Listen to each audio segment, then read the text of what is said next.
them a little bit more than half of the way back up from the lows that were hit on Friday in the immediate aftermath of Trump's 100% China tariffs. So there's still some way to go before you can call the all clear on this issue.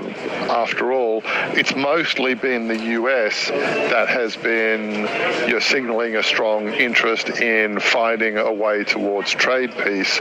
China has been less clearly interested in walking away from its done. There's certainly no sign that it's particularly interested in erasing Xi Jinping's so-called red line when it comes to rare earth curves.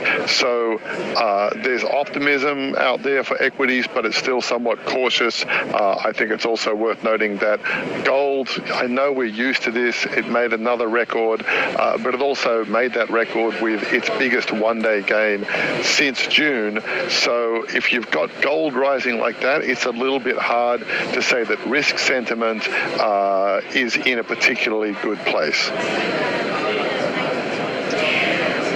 On the earnings front, and we can get to big banks in a moment, but we just had Samsung, for instance, in the last half hour or so, very strong numbers. In fact, the strongest we've seen going back to 2022. We saw Broadcom rallying really strongly overnight on this new deal with OpenAI. So that AI chips theme still seems to be maybe one of the major market drivers and not going away anytime soon. Yeah, that's on the one hand, that is definitely not going away.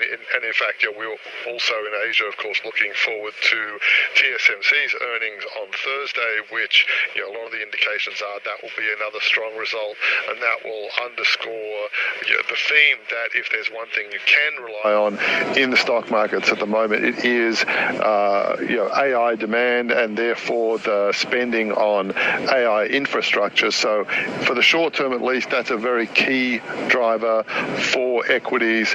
There is the concern that this rally continues to be very narrowly based, and if you get a misstep in AI, that is going to bring the whole edifice tumbling down. That being said, for the moment, the fundamentals for the AI space still look pretty strong and still look like they can carry that weight for the rest of the market. Garfield, thanks so much for joining us this morning. That was Garfield Reynolds there, who leads our MLive coverage in Asia, and we'll have more ahead on the Asia trade. This is Bloomberg.